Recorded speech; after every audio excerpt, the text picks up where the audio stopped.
नमस्कार दोस्तों, स्वागत है मेरे YouTube चैनल कमल स्कूल मैथमेटिक्स में। आज हम SCERT रायपुर द्वारा संचालित कक्षा 10वीं के गणित विषय के अध्याय नंबर 2 चरों का रैखिक समीकरण के प्रश्नावली 3 के ऊपर बात करेंगे। प्रश्नावली 3 को हल करने से पहले हमको कुछ बातों को जानना आवश्यक है।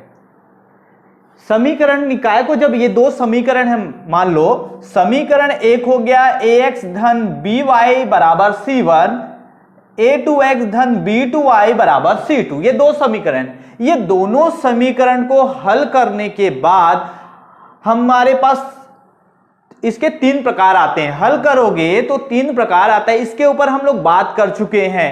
3 प्रकार क्या क्या होता है? अद्वितीय हल, यूनिक सॉल्यूशन, कोई भी हल नहीं, do not have any solution, और तीसरा है अंततः अनेक हल, इनफिनाइट नंबर ऑफ सॉल्यूशन।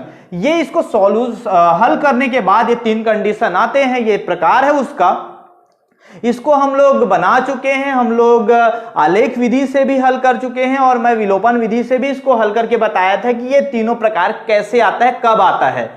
अब हम इस प्रश्नावली में, इस एक्सरसाइज में हम उसको हल करके नहीं, हमको देखकर ही बताना है कि ये तीनों प्रकार में, ये समीकरण को हल करने से तीनों में से कौन सा प्रकार आएगा।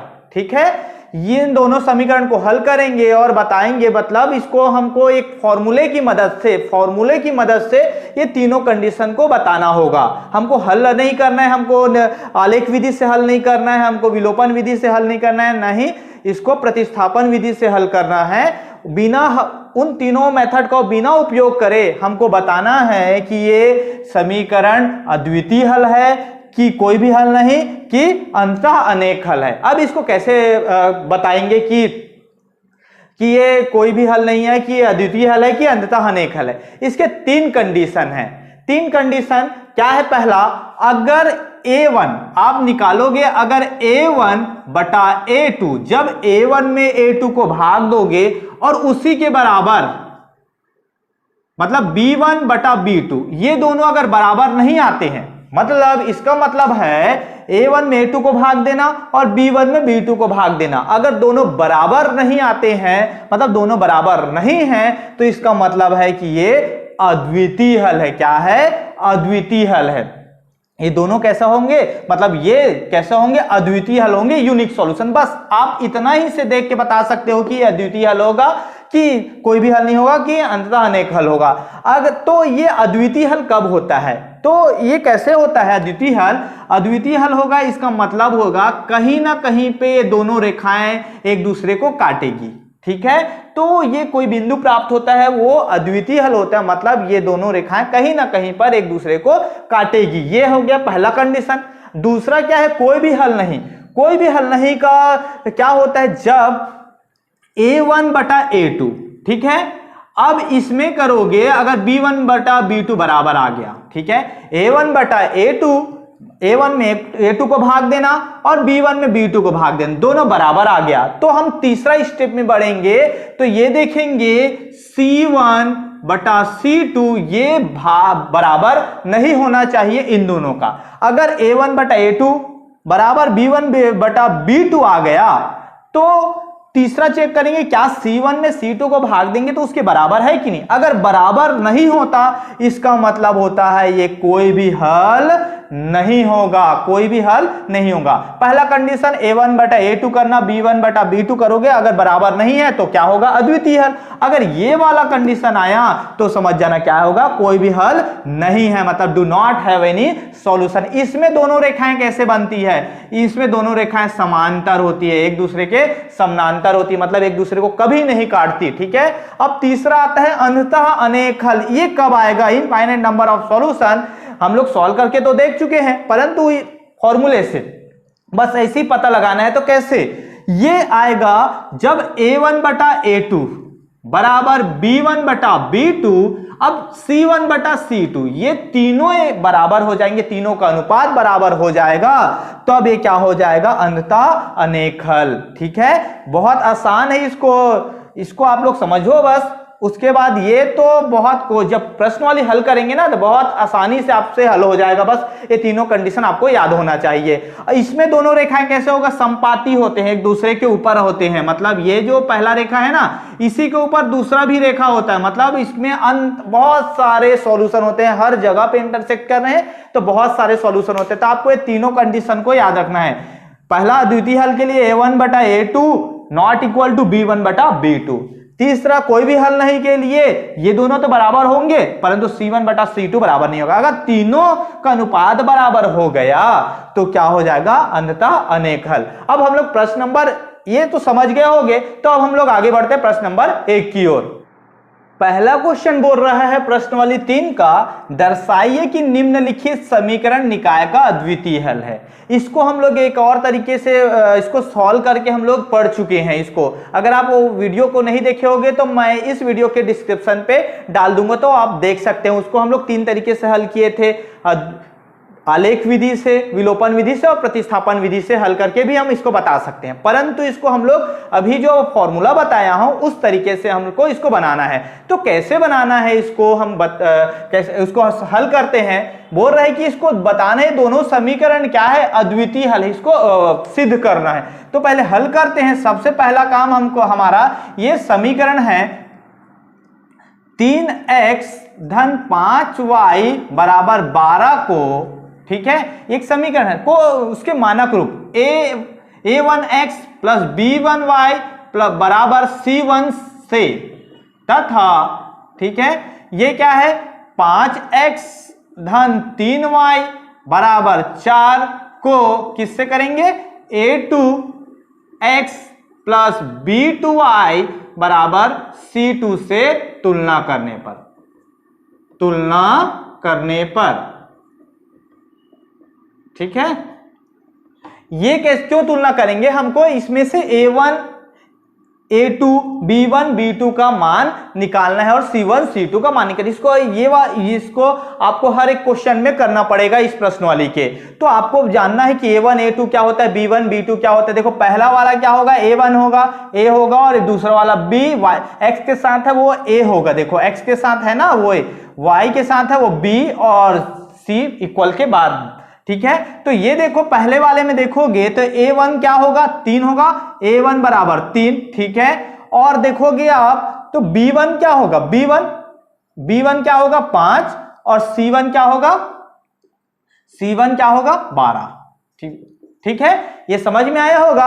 और इसी प्रकार a2 निकालते हैं। a2 क्या होगा, देखो a2 5 होगा, ठीक है। b2 क्या होगा, b2 3 है और c2 क्या है 4, तो c2 4, ठीक है। अब हमको क्या करना है, अद्वितीय हल सिद्ध करना है, अद्वितीय हल है कि नहीं है। तो सबसे पहले तो आपको a1, हमको अद्वितीय हल के लिए a1/a2 और b1/b2 की आवश्यकता होती है। तो आप निकालो a1/a2, इसको निकालो, क्या होगा ये 3/5 आएगा, तथा अब b1/b2 निकालो, b1/b2 क्या होगा, b1/b2 क्या है 5/3।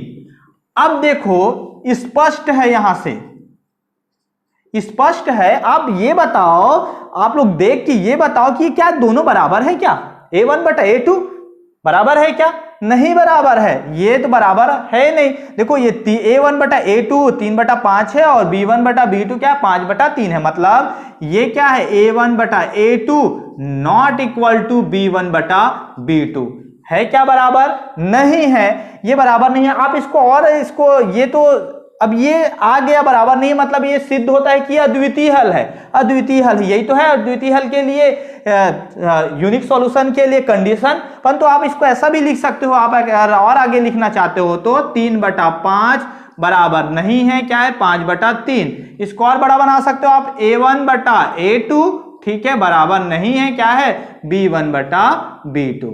ये स्पष्ट होता है कि a1/a2 not equal to b1/b2, अर्थात ये क्या है समीकरण। आप लिख देना इसको समीकरण, जो क्वेश्चन में उसको लिख देना, समीकरण निकाय का एक अद्वितीय हल है, अद्वितीय हल है। बहुत आसान है, ये तीनों प्रश्नवाली में सबसे आसान प्रश्नवाली यही है, बहुत आसान है, बस सॉल्यूशन भी इसका छोटा छोटा है और बहुत आसान है, आपको तीनों कंडीशन बस याद होना चाहिए। अब आगे बढ़ते हैं हम लोग प्रश्न नंबर 2 की ओर। प्रश्न नंबर 2 बोल रहा है दर्शाइए कि निम्नलिखित समीकरण निकाय का अंततः अनेक हल है, जिसमें 2x ऋण 3y बराबर 5 दिया है, 6x ऋण 9y बराबर 15 दिया है। इसको हल करते पहले तो हमारा पहला काम क्या है, इसमें a1 a2 और c1 और b1 b2 और c2 को निकालना। कैसे निकालेंगे, ये पहला वाला समीकरण 2x ऋण 3y बराबर 5 का तुलना किससे करना, का तुलना ऐसा लिखते हैं का a1x प्लस b1y बराबर c1 से, तथा a2x तथा 6x ऋण 9y बराबर 15 का किससे करेंगे, a2x प्लस b2y बराबर c2 से तुलना करने पर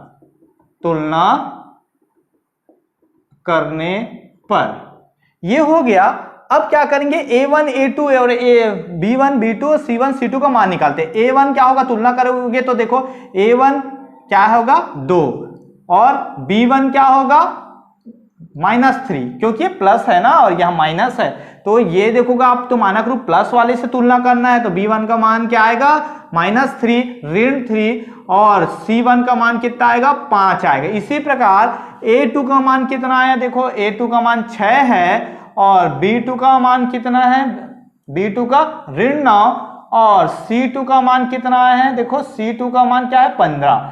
ये आ गया तुलना किए तो अब हम यहां पर क्या करेंगे, सबको बारी बारी से a1 बटा a2 निकाल के देखो, a1 बटा a2 क्या होगा 2/6, इसको हल करोगे तो 2 एकम 2 2 तिया 6, ठीक है। कितना आया a1 a2 का मान 1/3 आया, ठीक है। इसी प्रकार आप अब निकालना b1 बटा b2 निकालो, क्या होगा ऋण 3 बटा ऋण 9 आएगा, तो इसको काटोगे ऋण ऋण कट जाएगा, 3 एकम 3 3 तिया 9, इसका b1 b2 का मान भी क्या आया 1/3, b1 b2 भी क्या आया 1/3 आया। अब c1 बटा c2 निकालो, c1 बटा c2 क्या हो गया 5/15, 5 एकम 5 5 तिया 15, तो क्या आया 1/3 आया। अब आप लोग देखो यहां से स्पष्ट है a1 बटा a2 बराबर 1/3, b1 बटा b2 बराबर 1/3, c1 बटा c2 बराबर 1/3 आया है, मतलब सभी कैसे आए हैं बराबर आया है, तो स्पष्ट है, ठीक है। यहां देख के ही आपको स्पष्ट है कि ये a1 बटा a2 बराबर क्या हो गया b1 बटा b2 बराबर c1 बटा c2, ये तीनों बराबर है ना। जब ये तीनों बराबर होते हैं, ये वाला कंडीशन आता है, तो क्या होता है अंततः अनेक हल होता है, इनफाइनाइट नंबर ऑफ सॉल्यूशन। तो लिखना कि ये समीकरण क्या है, समीकरण निकाय का अंततः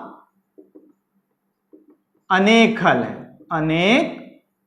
हल है, ये आएगा इसका सॉल्यूशन। ये बहुत आसान है, बस केवल आपको a1 क्या होता है a2 क्या होता है ये जानना है और उसके बाद बन जाएगा। तो ये रहा प्रश्न नंबर 2 का सॉल्यूशन। अब आगे बढ़ते हैं प्रश्न नंबर 3 की ओर।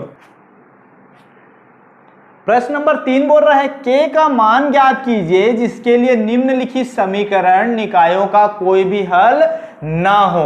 तो कोई भी हल ना है, इसके लिए इसको समीकरण को हल करना है, हमको k का मान ज्ञात करना है। पहले से बोल दिया है कि ये समीकरण जो दिया है ना, दो समीकरण है, पहला और ये दूसरा, ये दो समीकरण जो दिया है ये निकायों का कोई भी हल नहीं, पहले से दे दिया है। तो आपको तो पहले से इसको हल करने के लिए सबसे पहले तो आपको a1 a2 और b1 b2 और c1 c2 का मान निकालना पड़ेगा। तो वैसे ही निकालेंगे। सबसे पहले क्या लिखना, 8x प्लस 5y बराबर 9 को किससे a1x प्लस b1y बराबर c1 से, ठीक है, तथा किसको kx प्लस 10y बराबर 15 को किससे तुलना करना, को a2x धन b2y बराबर c2 से तुलना करने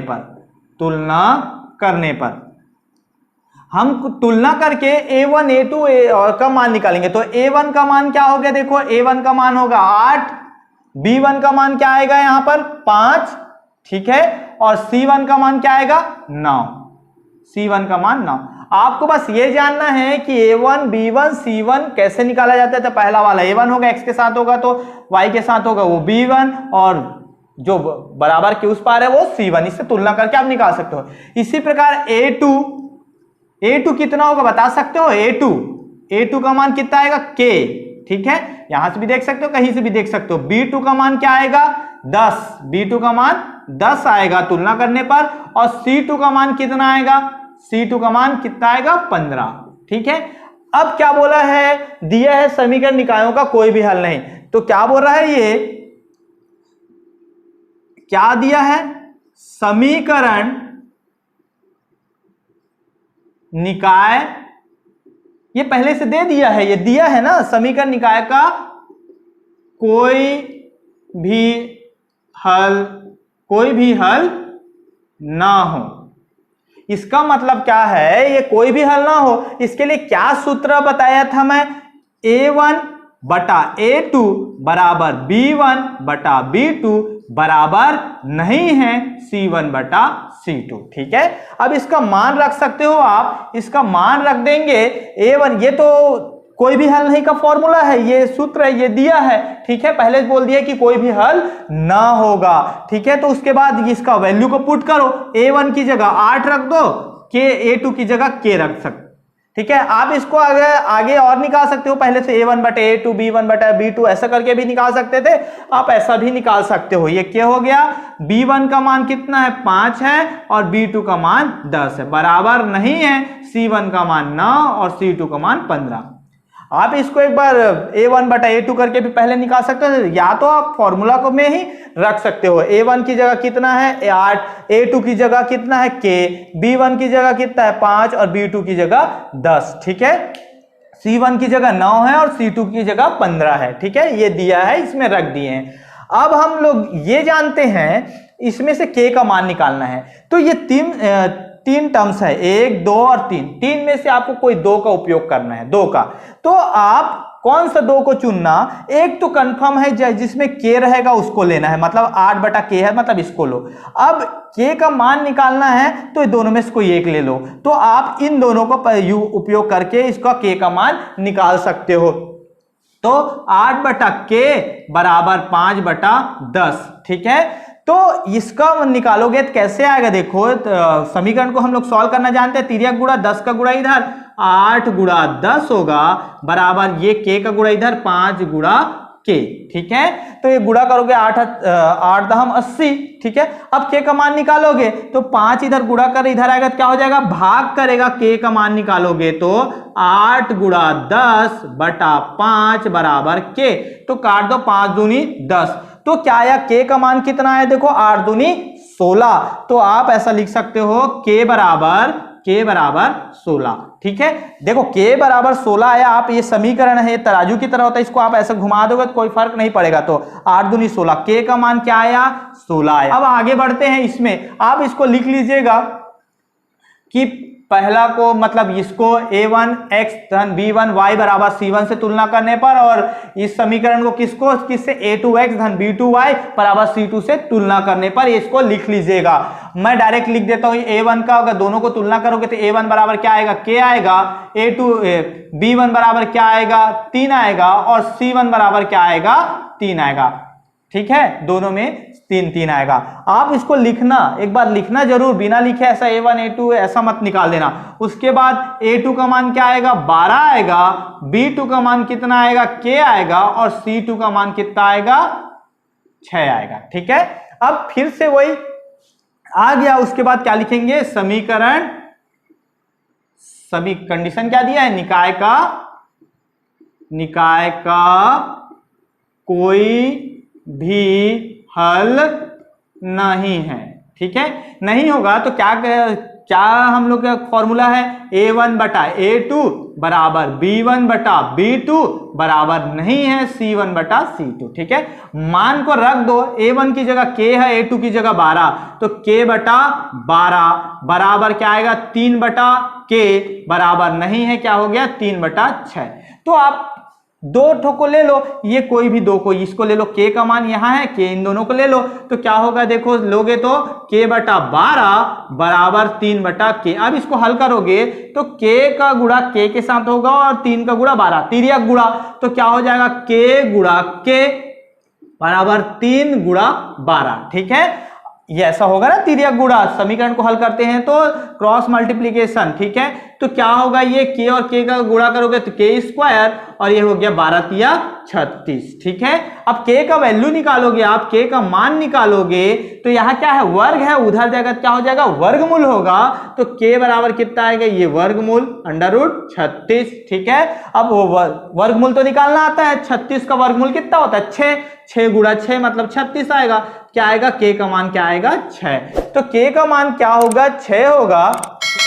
प्रश्न नंबर 3 इसी का क्या बोल रहा है, kx ऋण 5y बराबर 2 और 6x धन 2y बराबर 7। तो सबसे पहले हम इसमें क्या निकालेंगे, बहुत आसान है। सबसे पहले आप निकालो a1 a2 b1 b2 c1 c2। आप लिखना इसकी तरह, इस समीकरण को तुलना किससे करना है, a1x धन b1 y बराबर c1 से तुलना करने पर, और ये वाला समीकरण को किससे लिखना, a2x धन b2y बराबर c2 से तुलना करने पर। तो तुलना करने पर क्या निकलेगा, देखो a1 का मान क्या निकलेगा k, a2 का मान क्या, b1 का मान क्या निकलेगा ऋण 5 और c1 का मान क्या निकलेगा 2, ये निकल जाएगा। अब देखोगे a2 का मान क्या आएगा 6, b2 का मान कितना आएगा 2 और c2 का मान कितना आएगा 7 होगा। ठीक है, अब हम लोग ये इसी को लिख देना, समीकरण निकाय का कोई हल नहीं, समीकरण निकाय का दिया है, निकाय का कोई भी हल नहीं, कोई भी हल नहीं। ये कब हल, ये कंडीशन कब होता है आप जानते हो, क्या होता है, a1 बटा a2 बराबर b1 बटा b2 बराबर नहीं है c1 बटा c2। ये कंडीशन होता है। इसमें फॉर्मूले में आप मान रखो, a1 की जगह k रखना, a2 की जगह 6 रखना। ठीक है, b1 बटा b2 मतलब ऋण 5 बटा 2, ये b1 की जगह ऋण 5, b2 की जगह 2 बराबर नहीं है c1 क्या है 2 बटा 7। तो आप इन दोनों को लेकर सॉल्व कर लो, कोई भी दो को लेकर आप सॉल्व कर सकते हैं। तो हम इन दोनों को लेते हैं, k बटा 6 बराबर ऋण 5 बटा 2। ठीक है, अब इसको हल करते तो वैसे क्रॉस मल्टीप्लीकेशन तिर्यक गुणा होता है, तो क्या हो जाएगा k गुणा 2, k का गुणा इधर होगा और ऋण 5 का गुणा 6। आप अगर इस दो को देखो, आप ऐसा हल कर सकते हो, पहले तो क्रॉस मल्टीप्लीकेशन, ठीक है, उसके बाद क्या करना है, अब दो का k का मान निकालना है, तो दो का इधर गुणा हो रहा है तो इधर जाएगा, क्या हो जाएगा भाग होगा, k का मान निकालोगे तो या तो फिर आप इसको इन दोनों को वैसे ही रन देते, 5 ऋण 5 बटा 2। ठीक है, और 6 इधर भाग करे तो उधर जाएगा, क्या हो जाएगा गुणा करेगा। आप ऐसा भी निकाल सकते हो, जैसा भी आपकी मर्जी। ठीक है, अगर आप शॉर्टकट में निकालना चाहते हो तो इस k को यहीं रहने दो, 6 को बस इधर ले जाओ, क्योंकि k का वैल्यू बस निकालना है, तो ऐसा कर सकते हो। यार लॉग मेथड से जाओगे तो पहले तो क्रॉस मल्टीप्लिकेशन करो, तिर्यक गुणा, उसके बाद फिर पक्षांतर करो, उससे अच्छा तो ऐसे कर लो। ठीक है, 2 एकम 2, 2 तिया 6। ठीक है, अब k का मान क्या आएगा, 5 तिया 15, कितना आएगा ऋण 15 आएगा। ठीक है, कितना आएगा k का मान ऋण 15 आएगा। ये प्रश्न नंबर 3 का सॉल्यूशन हुआ, 3 क्वेश्चन था इसमें। अब आगे बढ़ते हम लोग प्रश्न नंबर 4 की ओर। प्रश्न नंबर 4 बोल रहा है, निम्नलिखित समीकरण निकायों के एक अद्वितीय हल के लिए k का मान ज्ञात कीजिए। ये दो समीकरण दिया है, इन दोनों समीकरण को हल करके हमको क्या निकालना है, k का मान निकालना है। ठीक है, और वो भी कैसा दे दिया, कंडीशन दे दिया है कि ये अद्वितीय हल है। तो अद्वितीय हल है तो फिर से हल करेंगे। तो सबसे पहले हमारा काम क्या है, इसमें a1 क्या है, b1 क्या है, c1 क्या है, a2 क्या है, b2 और c2 क्या है, उसको निकालना है। तो वैसे लिखना, समीकरण kx धन 2y बराबर 5 को, ठीक है, किससे, a1x प्लस b1y बराबर c1 से, तथा किसको, इस समीकरण को 3x धन y बराबर 1 को a2x धन b2y बराबर c2 से तुलना करने पर।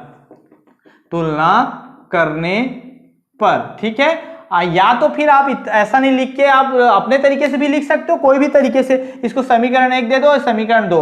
तो समीकरण 1 और 2 को क्रमशः a1 x धन b1 y बराबर c1 और a2 x धन b2 y बराबर c2 से तुलना करने पर ऐसा भी लिख सकते हो, आप जैसा चाहो। अब a1 तुलना करोगे तो यहां क्या होगा, a1 का मान क्या होगा, a1 बराबर क्या होगा, देखो k आएगा, ठीक है, b1 बराबर क्या आएगा, 2 आएगा और c1 बराबर क्या होगा, 5 होगा, ठीक है। इसी प्रकार a2 बराबर कितना आएगा, 3 और b2 बराबर क्या होगा, देखो y के साथ किसका गुणा, किसी का नहीं मतलब 1 का, तो b2 बराबर कितना आएगा, 1 और c2 का मान कितना आएगा, c2 का मान भी क्या है, 1। परंतु अद्वितीय हल है ये, ठीक है। ये अतः समीकरण क्या है, समीकरण क्या है, निकाय का अद्वितीय हल है, अद्वितीय हल है। अगर अद्वितीय हल होता है तो क्या कंडीशन बनता है, आप देख सकते हो। अद्वितीय हल के लिए मैं बताया हूं क्या होता है, a1 बटा a2 बराबर नहीं है b1 बटा b2, ये कंडीशन होता है ये अद्वितीय हल के लिए, ठीक है, ये फॉर्मूला होता है। अब मान रख दो a1 की जगह क्या होगा k, a2 की जगह क्या होगा 3 बराबर नहीं है, b2 की जगह 2 और क्या हो गया 1। k का मान निकालना है तो k को रहन दो, 3 को उधर पक्षांतर कर दो, क्या हो जाएगा, k बराबर नहीं है, बराबर नहीं का चिन्ह को डालना, इसको भूलना नहीं कि इसको बराबर कर दोगे तो गलत हो जाएगा, और ये क्या हो जाएगा 2 गुणा 3 ये होगा। तो k बराबर नहीं है, क्या होगा 6 आएगा।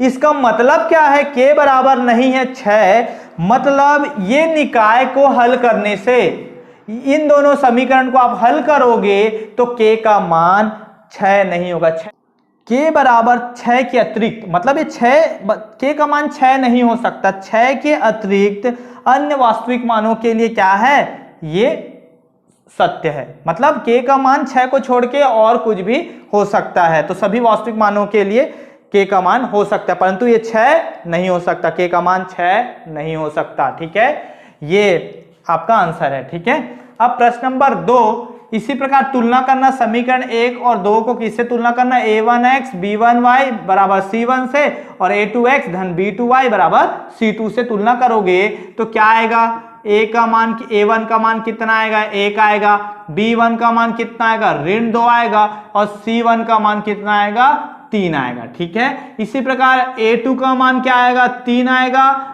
b2 का मान कितना आएगा, k आएगा और c2 का मान कितना आएगा, 1। अब क्या है, समीकरण दिया है ना, ये समीकरण क्या है, निकाय का क्या है, अद्वितीय हल है, अद्वितीय हल। तो अद्वितीय हल है तो इसका क्या कंडीशन है, आप लोग तो जानते हो क्या है, a1 बटे a2 बराबर नहीं है b1 बटा b2 से इसको ऐसा सॉल्व करना है। a1 बटा a2 क्या होगा, 1 बटा 3 आएगा, बराबर नहीं है b1 बटा b2 क्या होगा, ऋण 2 बटा k, ठीक है। अब त्रियक गुणा करेंगे, k को इधर ले जाओ तो k से 1 का गुणा होगा k आएगा, बराबर नहीं है, ऋण 2 गुणा इधर जाएगा 3 आएगा, तो k का बराबर नहीं क्या आएगा, ऋण 6। मतलब इसका आंसर में लिखना k बराबर मतलब ऋण 6 के अतिरिक्त, ठीक है, k का मान अन्य सभी वास्तविक मानों के लिए क्या है, सत्य है, मतलब अद्वितीय हल है। ऋण 6 को छोड़ के, ऋण 6 के अतिरिक्त, ठीक है, k की और सभी वास्तविक मान के लिए क्या है, ये k का मान क्या है, अद्वितीय हल है। बस क्या नहीं होना चाहिए, ऋण 6 नहीं होना चाहिए, क्योंकि यहां पर बराबर नहीं का चिन्ह है, ठीक है। अब आगे बढ़ते हैं हम लोग प्रश्न नंबर 3 और 4 की ओर। इसी का प्रश्न नंबर 4 का तीसरा बोल रहा है, दो समीकरण दिया kx धन 3y बराबर k ऋण 3 और क्या दिया 12x धन ky बराबर k। तो क्या करना है, इस मतलब अद्वितीय हल है तो k का मान ज्ञात करना है, तो सेम टू सेम तो हल करेंगे। सबसे पहले तो आपको a1 a2 b1 b2 और c1 c2 का मान निकालना। कैसे निकालोगे, kx धन 3y बराबर k माइनस 3 का तुलना a1x धन b1y धन से बराबर c1 से, और इसका तुलना किससे करोगे, ax2 plus a2x plus b2y बराबर c2 से करने पर। ऐसा लिखना जो हम लोग पिछले क्वेश्चन में लिखे हैं। तो तुलना करोगे तो a1 का मान क्या आएगा, k आएगा, B1 का मान क्या आएगा 3 आएगा और C1 का मान क्या आएगा k ऋण 3 आएगा। ठीक है, A2 का मान क्या आएगा 12 आएगा और B2 का मान क्या आएगा k आएगा और C2 का मान कितना आएगा k आएगा। ठीक है, ये आएगा। अब हम लोग लिखेंगे, चूंकि हम लोग जानते हैं क्या है समीकरण, समीकरण क्या है निकाय का अद्वितीय हल है, अद्वितीय हल है, अद्वितीय हल है। तो क्या होता है अद्वितीय हल है, तो हम लोग जानते हैं क्या है A1 बटा A2 बराबर नहीं है B1 बटा B2। जब ये बराबर नहीं है तो आप लोग मान को बस रखो, क्या होता है k बटे 12 बराबर नहीं है क्या है 3 बटा k। ठीक है, तो यहां पर k का मान k की घात 2 आएगा, k गुणा k होगा, बराबर नहीं है 3 गुणा 12। ठीक है, ये आएगा। इसके बाद इसको हल करोगे तो क्या हो जाएगा k की घात 2, ठीक है, ये बराबर नहीं है 12 तिया 36। ठीक है, यहां पर k का मान ये देखो, ये स्क्वायर उधर जाएगा तो स्क्वायर रूट, ठीक है, k वर्ग हटेगा तो इधर क्या हो जाएगा वर्गमूल लग जाएगा।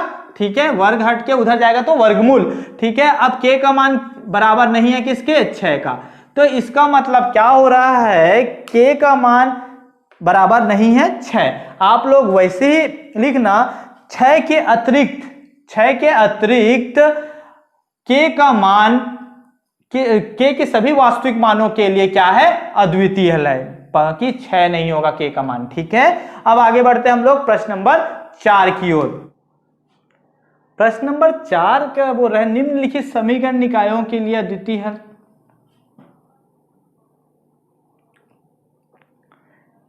प्रश्न नंबर 4 क्या बोल रहा है, फिर से वैसे करेंगे। इसमें सबसे पहले A1 हमारा काम क्या है, पहले तो A1 A2 B1 B2 और C1 C2 का मान निकालना। तो कैसे करेंगे, समीकरण 1 मान लो और समीकरण 2। ठीक है, आज सॉल्यूशन इसका क्या होगा, समीकरण 1, ठीक है, व 2 का तुलना किससे करेंगे, तुलना A1x प्लस B1y बराबर C1 तथा तुलना क्रमशः लिख देते हैं। क्रमशः लिखने से क्या है, समीकरण 1 का तुलना किससे करेंगे, A1x प्लस B1y बराबर C1 से, तथा समीकरण 2 का तुलना मतलब इसका किससे करेंगे, A2x प्लस B2y बराबर C2 से करने पर करेंगे तो क्या होगा, देखो A1 का वैल्यू क्या आएगा 4, ठीक है, B1 का वैल्यू क्या आएगा ऋण 5 और C1 का वैल्यू आएगा k। ठीक है, इसके बाद A2 का वैल्यू कितना आएगा 2, B2 का वैल्यू आएगा ऋण 3 और C2 का वैल्यू कितना आएगा 12। ठीक है, A2 B2 और C2। ठीक है, अब क्या करेंगे, चूंकि ये क्या है अद्वितीय हल है, समीकरण जो क्वेश्चन में दिया है उसी को समीकरण निकाय का एक अद्वितीय हल है, निकाय का क्या है अद्वितीय हल, अद्वितीय हल है। ठीक है, अद्वितीय हल है।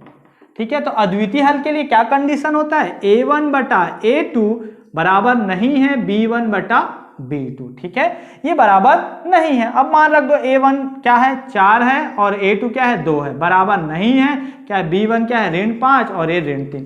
ये देखो यहां से क्या आप k का वैल्यू निकाल सकते हो क्या, k का वैल्यू नहीं निकला, मतलब लिखना k का वैल्यू नहीं, k का वैल्यू बाकी क्वेश्चन में जैसे पहला दूसरा तीसरा बना रहे थे तो k बराबर नॉट इक्वल टू 6 आ रहा था, इसका मतलब था k बराबर 6 नहीं, k अगर 6 को छोड़ के k को मतलब k बराबर नहीं 6 है तो इसका मतलब क्या है, k नॉट इक्वल टू 6 है, इसका मतलब है k में 6 का मान अद्वितीय हल नहीं होगा, 6 के लिए अद्वितीय हल नहीं होगा। परंतु इसमें k का तो कुछ मान ही नहीं, मतलब ऐसा कोई कंडीशन ही नहीं आ रहा है जो k के नॉट इक्वल के बराबर हो, तो क्या लिखोगे, k के सभी मानों के लिए निकाय अद्वितीय हल है, k के सभी मानों के लिए, सभी मानों के लिए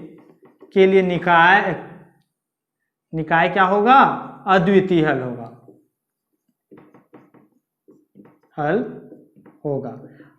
सभी वास्तविक, इसको ऐसा करते हैं, सभी वास्तविक मान सभी वास्तविक मानों के लिए निकाय क्या होगा, अद्वितीय हल होगा। अगर यहां पर जैसे कोई आता k का वैल्यू निकलता नॉट इक्वल टू 5 रहता, तो 5 को छोड़ के k के सभी मानों के लिए सभी वास्तविक मानों के लिए अद्वितीय हल होता, परंतु k 5 को छोड़ते, परंतु यहाँ k का नॉट इक्वल के रूप में k आ ही नहीं रहा है, तो k के सभी मानों के लिए है क्या है, वह निकाय अद्वितीय हल होगा। ठीक है, समीकरण निकाय का अद्वितीय हल होगा।